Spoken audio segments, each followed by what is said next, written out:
Free ہے جتنا Spain میں جا کے دکھ ہوا کہیں نہیں ہوا. اس بات کا دکھ نہیں تھا کہ 800 سال کی حکومت ختم ہو گئی. دکھ اس پر میں مسجد قرطبہ میں کھڑا رو رہا تھا. میں اس بات پہ نہیں رویا کہ مسجد گرجا بن گئی. گرجا بن چکی ہے, تھوڑی سی جگہ کور کی ہوئی ہے مسجد کی, لیکن وہاں نماز پڑھنے کی اجازت نہیں. باقی ساری مسجد گرجا بن چکی ہے. بڑے بڑے بت ہیں, بڑی بڑی تصویریں, بالکل سینٹر میں گرجا ہے. نہیں, اس میں نہیں رویا. رویا اس بات پر, محراب کے سامنے کھڑا تھا اور مجھے وہاں قرطبی نظر آ رہے تھے نماز پڑھاتے ہوئے, ابن عربی کے فلسفے نظر آ رہے تھے, اللہ کی معرفت کی گتھیاں سلجھا رہے تھے, بقی ابن مخلد کا درس حدیث نظر آ رہا تھا, قرطبی کا درس تفسیر نظر آ رہا تھا, یحییٰ بن یحییٰ اندلسی کی درس حدیث کی مجلس نظر آ رہی تھی. لیکن وہ میرے خوابوں میں تھا, باہر تو بت پڑے ہوئے تھے. اور میں جو دکھی ہوا کس بات پہ ہوا کہ جس وجہ سے اسپین کی مسجدیں گرجا بن گئی, 800 سالہ حکومت زیر و زبر ہو گئی, وہ ساری وجہ میرے دیس پاکستان میں موجود ہیں اور کوئی نہیں سمجھ رہا, کوئی نہیں سمجھ رہا. اس لیے میں نے کہا تھا مردہ یزید پہ لعنت بھیجتے ہو اور زندہ یزید کے سامنے دست بستہ ہو کے کھڑے ہو.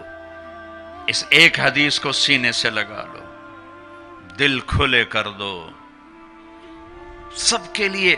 اگر آپ کی نظر میں کافر ہوں تو مجھ سے نفرت کیوں کرتے ہو؟ میرے نبی والا کام کرو نا, سینے سے لگاؤ, کھانے کھلاؤ, سمجھاؤ. تبلیغ والوں نے کیا کیا ہے؟ آپ کو ہاتھ جوڑ کے کہتا ہوں تبلیغ میں ٹائم لگاؤ.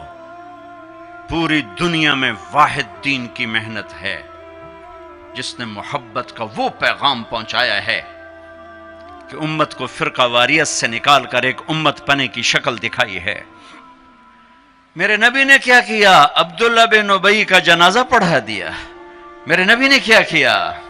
منافق مسجد میں بیٹھے ہوتے تھے اور آپ کو ایک ایک منافق کا پتہ تھا, یہ منافق, یہ منافق, یہ منافق. کبھی نہیں مجلس سے اٹھایا. تو ایک کام تو یہ کرو کہ اپنے دل کو نفرتوں سے پاک کرو. امت بن کے رہنا زیادہ پسندیدہ ہے اللہ رسول کو, یا کسی فرقے کا جھنڈا اٹھا کے کھڑے ہونا اللہ رسول کو زیادہ پسند؟ رہو اپنے اپنے فرقوں میں رہو. میں تمام اسلامی فرقوں کو سلام پیش کرتا ہوں, لیکن میں یہ ہاتھ جوڑتا ہوں کہ یہ جو ایک دوسرے کے دستوں گریباں ہو اور ایک دوسرے پر تم نے کفر کی توپیں چلائی ہوئی ہیں, اللہ کے واسطے انہیں محبت کے بول میں تبدیل کر دو. ایک دوسرے کے گلے لگ جاؤ, ایک دوسرے کو کھلے ماتھے سلام کرو, ایک دوسرے کے پیچھے نمازیں پڑھو, ایک دوسرے کو قریب بٹھاؤ. اپنے نبی کی, تم چھوڑو مولوی کی بات, میری تھوڑا قرآن اٹھا کے پڑھ لو, قرآن اٹھا کے پڑھ لو, خود پڑھو. سارے تم پڑھے ہوئے بچے بیٹھے ہوئے ہو, اپنے نبی کی سیرت پڑھو. میری گل کتے مار چھڑو, مینوں دفع کرو, میں کون ہاں, میں مشتخاک.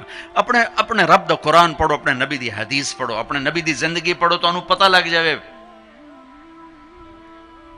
تو آج اپنے نبی کی ایک عظیم الشان سنت پیش کر رہا ہوں کہ اس دل کو سب کی نفرت سے صاف کر دو.